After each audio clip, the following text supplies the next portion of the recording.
Hey y'all, how you doing? It's me, LB. Welcome to the Untitled Tarot. I have something different that I want to do today. I've been working on it for a little bit. I had done the live stream with Miss Brooke from Empress of Duality, who I highly encourage you to check out. We did a live stream a few weeks ago on toxic femininity and how that's really working into the awakening and rising of the divine feminine within the collective and as individuals. And it was so fun for me, and that divine feminine rising, it's something that it's still sticking to me in my spirit. So it's something that I want to turn into a series on my channel. And I want to do a variety of episodes on a bunch of different topics. They are very female focused and based, but I do encourage the men to come in and take a look-see and be a part of this conversation as well, as part of the unity movement, and also in honor of the feminine energy within you as well. We all have feminine and masculine energies, and while the masculine energies are very much collectively in a healing phase, the feminine energies are really coming to the forefront right now. So I want to have a real kaleidoscope of topics and conversations to have to really bring reverence and respect back to the sacred feminine, and talk about things that are rising as we rise, and as we come into our priestesshood. And so one of the things that I want to talk about today is sacred cycling, how women traditionally have always synced up their menstruation cycles with the moon. And a little background about me is that when I was in college, I double majored in political science and foreign policy, and I minored in women and gender studies. And it's something that I never really thought was applicable to what I'm doing today, but I'm realizing in so many ways as my own feminine energy comes online more, and stands in a lot more authority and recognition of how sacred it truly is. I'm realizing that there is a wealth of knowledge that I have about a lot of different topics having to do with, I think it's a new wave of feminism that is coming in right now. It's not boss lady. It's not I can take care of my own. It's not that. It's reverence for self as an extension of the divine. And this particular episode was really inspired by Miss Rumi Healings, who had reached out to me a few weeks ago because she was really curious about moon cycling. And in the course of the conversation, it didn't even occur to me that I had such a wealth of knowledge about this topic. And she encouraged me to make this video. So thank you, Miss Rami. Because there are a lot of you guys out there that maybe are wondering why you're syncing up to the new moon or the full moon, and why that is, and why that happens, and what it means. And I'm here to like drop a little knowledge. A lot of this stuff is science. A lot of this stuff is personal opinion and personal theory as well. So, kind of take what resonates, but it is a really interesting point of conversation. So what I want to do is I want to kind of just break down. Yes, I want to break down like a little bit of the basics of what moon cycling is. And I want to go into a little bit of the history as well about how women's cycles were historically honored and revered and really celebrated. And then I want to move down to the actual physical moon cycles, and how syncing up to a particular lunar transit, what it means for you, what it says about the process that you're in as an individual. And so I hope that you guys enjoy this. I'm excited to do more episodes, but this one seems really important. So, sacred cycling, women, menses, and the moon. So throughout history, women have always synced up with the lunar cycles. They've always synced up with the moon. And I think that over the course of time, the rise of industrialization, artificial lights, chemical additives, things that they put in birth control, all of this kind of stuff, I think that it's really disrupted women's natural cycling, because these are topics that I never heard about growing up. They were never something that were discussed at home, at school, anywhere that I could be found. But I think that as the collective feminine comes online, gets back into communion with self, spends more time outside, comes back into union with nature, I'm seeing women syncing up more readily to the lunar cycles. And I actually think that that's a really positive sign that we're coming back into harmony with nature in a way that we haven't in probably centuries, to be honest with you.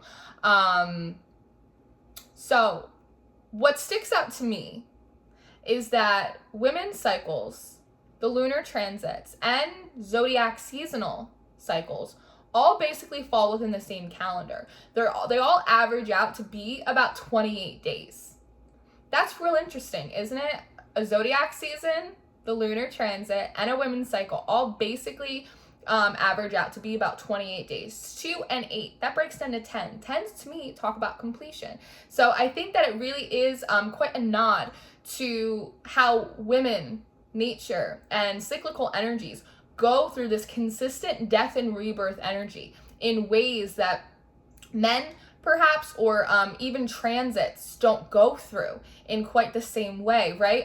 We're always talking about multi-dimensionality. We're talking about starseeds. We're talking about dimensions. We're talking about all of these different aspects of spirituality, but so often we forget about the vast, colorful, sacred multi-dimensionality that just goes on within the female body.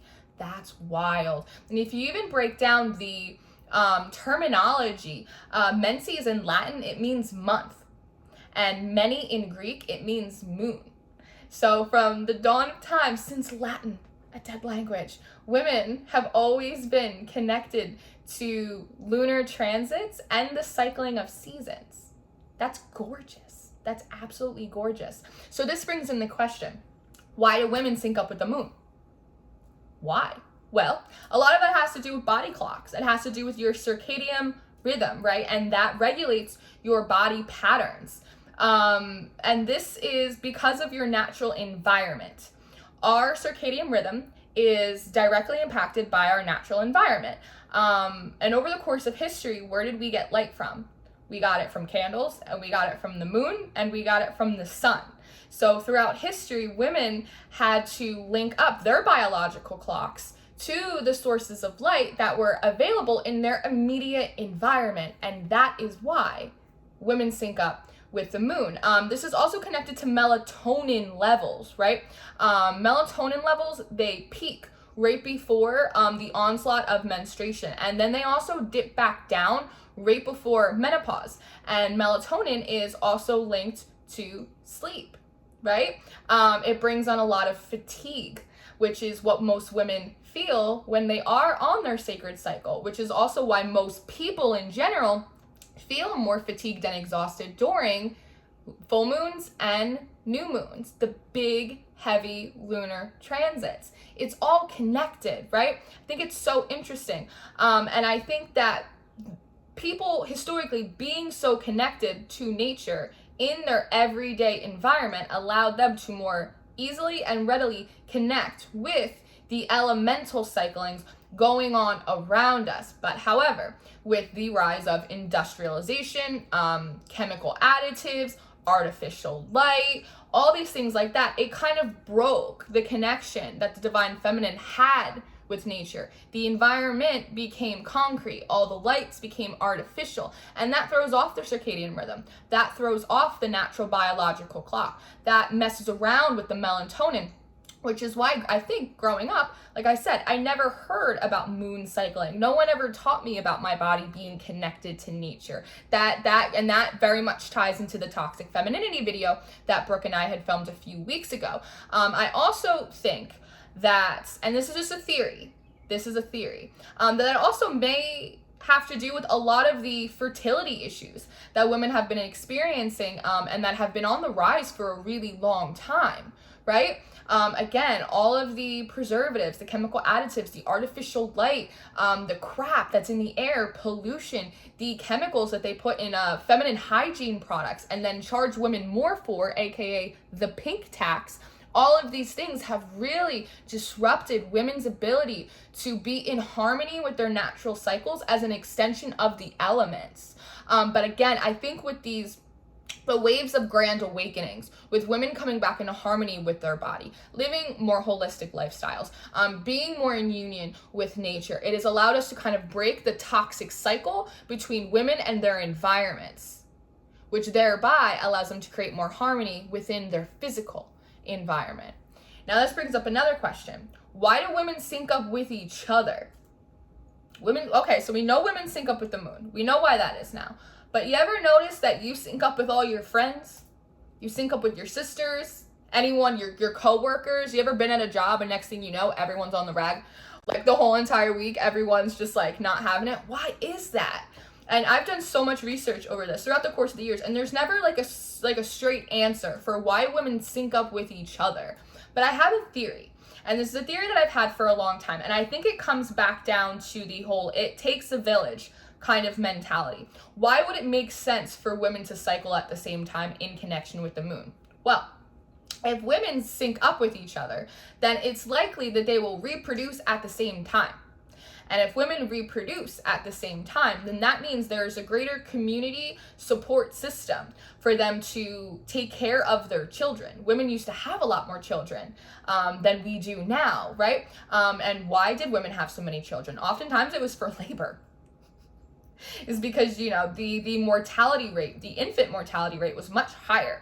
And so you could have 8 kids and maybe only 4 would survive. And you were going to need those kids to grow up big and strong and be able to sow the seeds and plow the fields and go out and hunt and create these strong communal structures for which they would then grow into as adults, and then they would repeat the process, right? So I think a lot of the reason why women sync up with each other, and I think this is a rollover evolutionary effect that may not be applicable now in contemporary society, but was very much needed historically throughout time, is that it expanded women's abilities to have support systems, to have help and aid in raising their children. If a woman died during childbirth, well, if everyone else in her village, if everyone else in her group had also given birth at the same time, it's not like they had formula back then the other woman, that's where we get wet nurses from, right? The other women would be able to then go in and breastfeed those children. It made education easier because they were all learning at the same time. It also made matchmaking a lot easier. Oftentimes there were coupled arrangements made when children were very young, and that was oftentimes to preserve bloodlines. It was used to preserve cultures, religious practices, right? And there is a whole web of intersectionality that can go into that, but I don't want to stretch too far into that arena because I do want to keep it on sacred cyclings, but there is a whole belly of the beast that goes in with that as well. But that is part of the reason, in my opinion, my theory about why women have always synced up with each other, as well as syncing up with the moon, right? It's communal cycling as well as lunar and physical cycling. It's all of this kind of Russian doll effect of survival and prosperity, as well as being in union and harmony with nature, which was their only source of provision. Yes? Yes. So I want to get into a little bit of the history. Yes, I have notes. So traditionally throughout time, cycles were honored. It's not like today where you're hiding like a little tampon in your hand and you're walking through like a room, you're walking through a restaurant, you're walking through the office with like trying to smush this tampon in your hand and then run in the bathroom and make sure that no one hears you crack the thing open. It wasn't like that. It was, everyone knew it was happening. No one was trying to hide it. Cycles were honored. Cycles were celebrated. And if anything, they were ritualized. The bleeding phase in a woman's life was absolutely ritualized because it was seen as a gift. And it was a time when all women of all ages, they would come together. They would come together in sacred circles. They would come together in bleeding huts. They would come together in moon lodges. And it was a time of reverence. It was a time for rest, for nurturing, for going inwards, harnessing your intuition, chanting, prayer, meditation. It was a time where when women traditionally, as it is today, are always going around nurturing everyone else, it was a time for them to be amongst their own companionship, right? To be amongst other women and for them to be nurtured and for them to be celebrated, for them to rest and recharge. It was an absolutely gorgeous thing.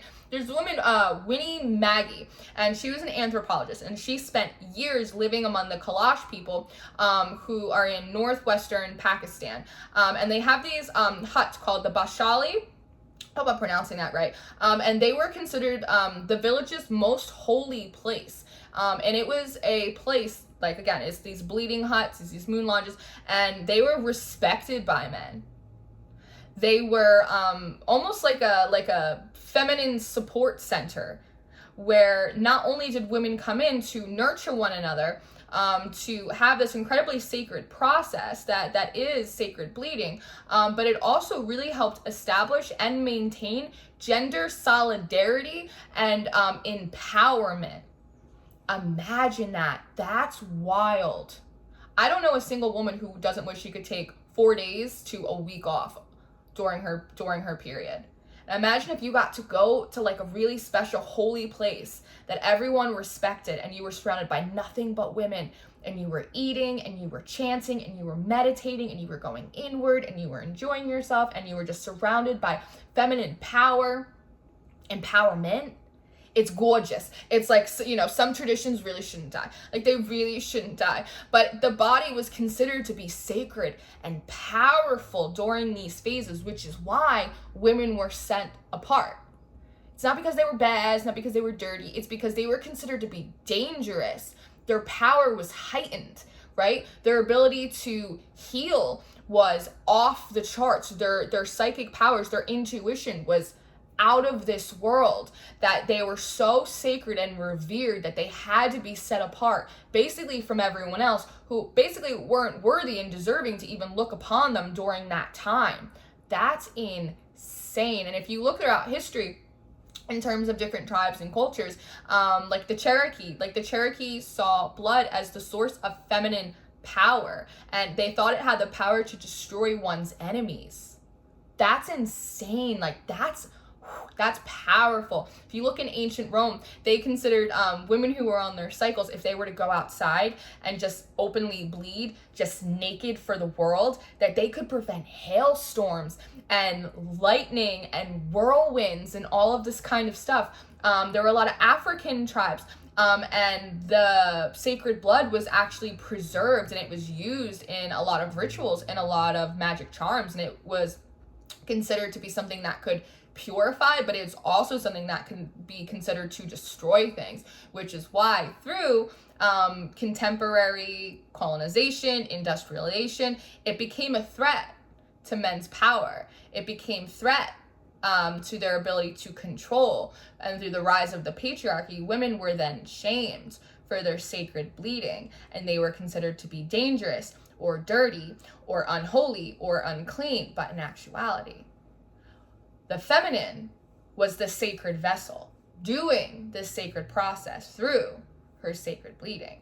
And in reality, anything that when the sacred touches the profane, it becomes dangerous or it becomes unclean.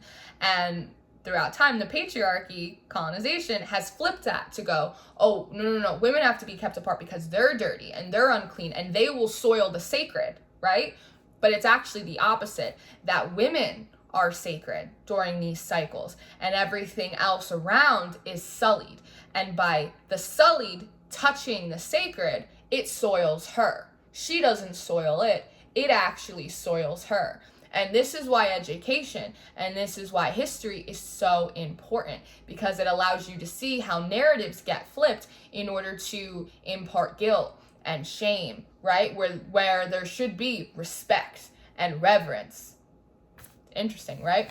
Now, I want to go into actual cyclings, the lunar cyclings, and how that may stack up for you guys and what that might mean for you. Now, there's a variety of different stages within the lunar cycles and within feminine cycles as well. Most women find themselves syncing up to the new moon. That would be considered your bleeding phase for the new moon, which means that your pre-ovulation stage would be the waxing moon, your ovulation stage would be the full moon, and your premenstrual stage would be the waning moon. Now, not everybody syncs up to the new moon. A lot of you guys sync up to the full moon.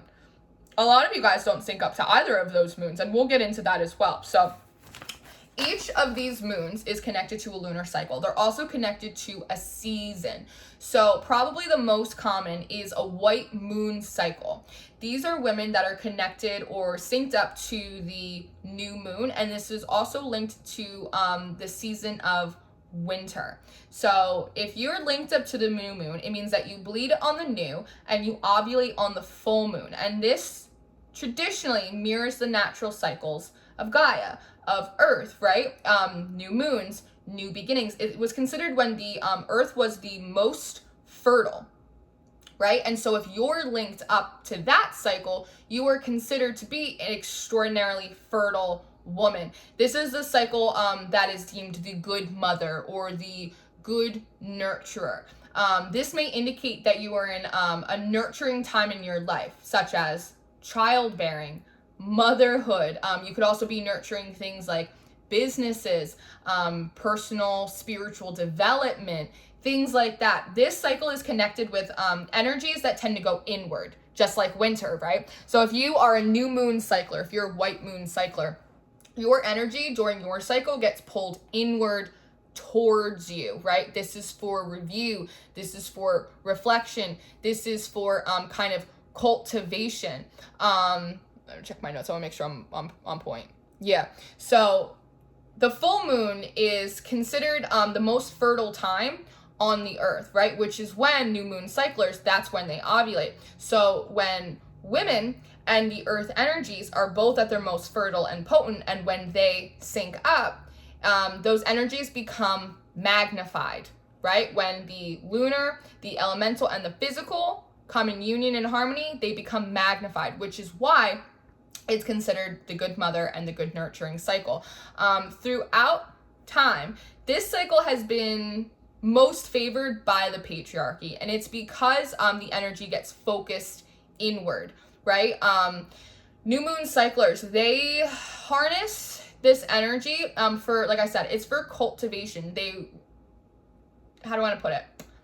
They allocate their energies inwardly. So that could be in towards the self, in towards the home, in towards the family, in towards the children, which is why over time they've been favored by the patriarchy, because these weren't women that were considered to go elsewhere for entertainment, elsewhere for love, elsewhere for provision. They kept it all in self. They kept it all in home, in the community, in the family, right? So it is very much of the mother archetype that we see with white moon and new moon cyclers. Now we move into red moon cycles. These are cool. They're all cool. But a lot of you guys are red moon cyclers, which means that you bleed on the full moon, which means that you ovulate on the new moon. This cycle is linked up to summer. It's linked up to summer. This is called the wise woman cycle. These women traditionally have always been considered to be healers. They were mystics. They were medicine women. Oftentimes they were tapped very much into the magics. So they were considered to be witches. They harness a level of intuition and a connection to their sacred sexual power that women during white moon cycles may not be able to tap into, right? This makes them incredibly and deeply creative. Their energy goes external. Their energy goes outward. Whereas white moon cyclers, their energy goes inward. Full moon cyclers, your energy goes outward, right? And it goes out to the community. It goes out to teach. And it pulls, you got to think of like a new moon being that dark moon, right? But the full moon is fully illuminated. And so this is taking the deepest depths of creativity, of sexuality, of knowledge, of wisdom and experience for red moon cyclers and illuminating it for everyone to see. It is very much no shame. Here I am woman, hear me roar. It's a lot of this is, I often find that oftentimes red moon cyclers they're connected to shadow workers, right? So like think of like a white moon cycler being like a light worker. A red moon would be a shadow worker, right? Same thing, just on the other end of the spectrum. They pull out their shadows, they pull out their pain, they pull out their wisdom, their unabashed sacred sexuality, and they use it to teach other people, to heal other people through mysticism, through magic, through medicine. These women traditionally were oftentimes considered to be midwives. They did a lot of that nurturing work. They did deliver a lot of babies. When women would go into these sacred moon huts, bleeding centers, that it would be the red moon cyclers that oftentimes would be the ones healing, tending to, taking care of the women that were in there bleeding, right? True medicine woman stuff. They harness this darker, potent, really creative energy. Remember, the full moon is linked to very fertile time, right? They're really kind of planting these seeds, and over time, They were oftentimes vilified as witches, and they were really shamed by patriarchal society for that, because they harnessed such potent, dark, sexual, mystical energy that was so threatening to patriarchal society. It was so threatening to colonization, that they really kind of they shamed these women, when truly what they were seers, medicine women and mystic seers, that were so unashamed by their processes that they allowed that full illumination to be something that could be shared with other generations to teach, to heal, and transmute. Red moon cyclers are incredibly powerful. And so that brings me to my next point, is some of you guys may go, hey, Lauren, I'm not synced up to the new moon or the full moon. So what does that mean for me? And don't worry, because I got you. There are two cycles called the pink and the purple moons, which are really fun. And they don't fall between the huge lunar cycles. They fall somewhere in the middle, and then it's absolutely okay, and it is completely valid. So the pink moon is linked to spring. White moon cyclers are winter. Full moon cyclers are summer. Pink moons link up to spring. This is the maiden moon. This is the maiden archetype. So if you're in a pink moon cycle, that means that you bleed on a waxing crescent and you ovulate on the waning gibbous. Same thing as everyone else, you're just on a little bit of a different cycle. So you bleed on the waxing and you ovulate on the waning. This is associated with the maiden, classic spring archetype. And this cycle it focuses mostly on expansion, right? Spring, fertility, on expansion, on spiritual growth. If you were synced up with this cycle, you may be taking on like new directions in your life. And because it comes after the new moon, it's probably after a time where you've gone inward for a long time. You've done a lot of reflection. You've done a lot of integration, and now you're in a period of cultivation, of reaping new seeds in your life and within yourself, kind of personally. And it's very similar, like I said, to how the waxing crescent phase, it transitions from dark to the light, from dormant to apparent. And people that sync up with this cycle may feel like playful, right? Again, that spring has sprung, that pep in your step, a lot of enthusiasm, a lot of vitality, like vigor. It's like go-getter. It's like, it's a new dawn. It's a new day. Very Nina Simone, right? And I'm feeling good. It's like, it's all of that because you're moving from a place where, again, it was highly introspective. It was highly deeply reflective. It was highly individualized, right? It very much in just the theoretical stages, personally, spiritually, developmentally in your life. And now you're moving closer towards wholeness. You're gathering up a lot of your strength as you move towards full illumination, which is the full moon. Now, you may not fall on the new, the full, or the waxing. You may bleed on a waning moon. That gives you a purple moon, and purple moons are connected to the season of fall. So if you are on a purple moon cycle, that means that you're linked to the waning gibbous. So you bleed on the waning gibbous and you ovulate on the waxing crescent moons. Same thing as the pink, you just flip it and reverse it. This is aligned with the enchantress archetype. This is considered to be like a wild woman moon, and we like that. Wild woman, it's associated with like fierce independence, unpredictability, self-expression, self-exploration as well. It's similar to the white moon in the sense that a lot of the energies are internal. Just like the red moon and pink moons are similar in the sense that they're a little bit more expressive. They're a little bit more external. The purple and the white are a little bit more connected in that aspect because they're also so linked. But it's highly spiritual. It's deeply personal. It's incredibly internal. It's all about self-discovery. So if you find yourself linked up to a purple moon cycle, it's probably because you're exploring these different aspects of yourself, unabashed, unembarrassed, that previously like you hadn't done before, right? And people, it may be in a little bit of a contrast or a contradiction to what other people think you may be doing, but as you explore these new areas of yourself, they may seem very much in line for you, because it's all about discovering self, gathering your inner wisdom. It's the metamorphosis, right, of developing your feminine powers in new ways, very similarly to how the waning decreases in light from the full moon and becomes a little bit darker as it gets closer to the new moon. And so this cycle is, it's often very much linked to like rest, finding new rhythms, right? Making your way up to that new moon, these new beginnings, because it is very self-exploration. You can't do that unless you sit down with yourself.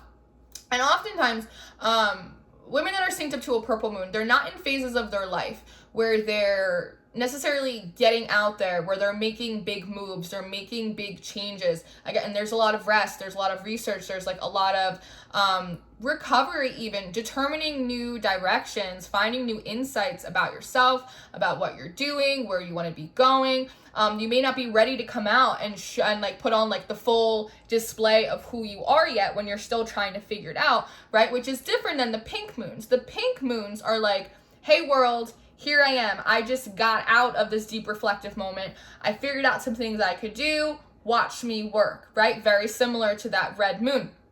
Purple moons, like I said, you're a little bit more similar to the white moon cyclers, because you're still figuring some stuff out here. It is very much of a metamorphosis or a transition phase. Now,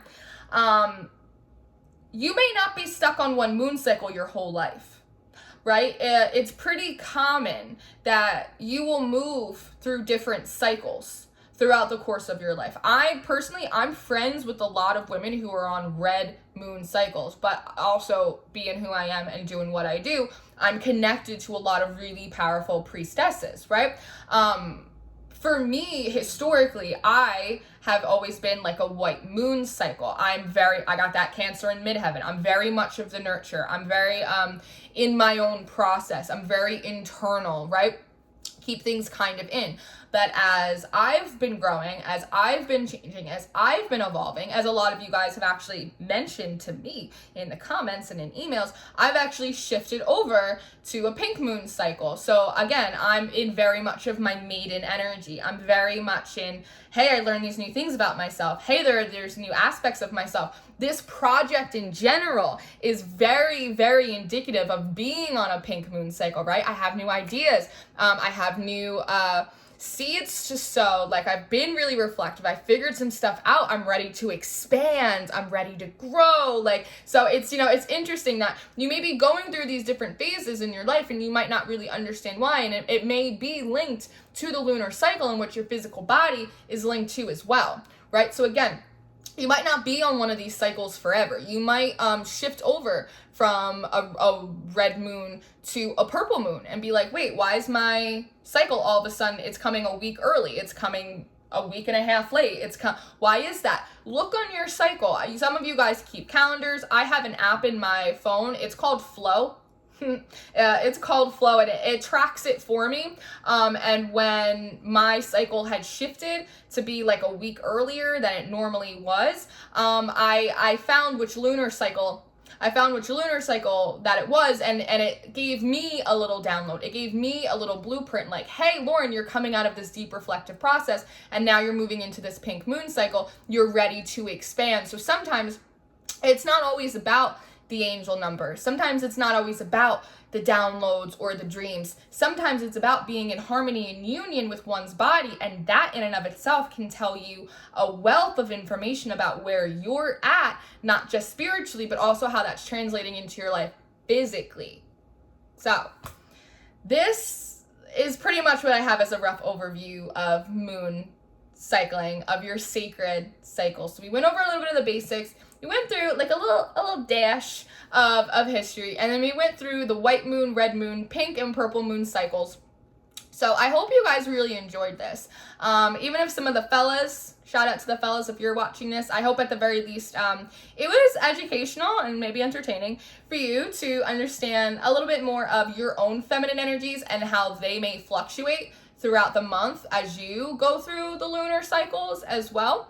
And if you guys enjoy these, let me know. I really do want to extend this into a series. I have a few things in the works already to expand this in a lot of really interesting directions to have a lot of, I think, really much needed and colorful conversations that I don't think we're having right now in the community, especially about the feminine energies. So I'm really excited, and this was really fun to do. So I hope you guys enjoyed this. I hope this gave you some food for thought, something to just put in your toolbox, and let me know what you think. I love you guys. Enjoy your sacred cycles. Love yourself, respect yourself, honor your body, and I will see you next time. Goodbye.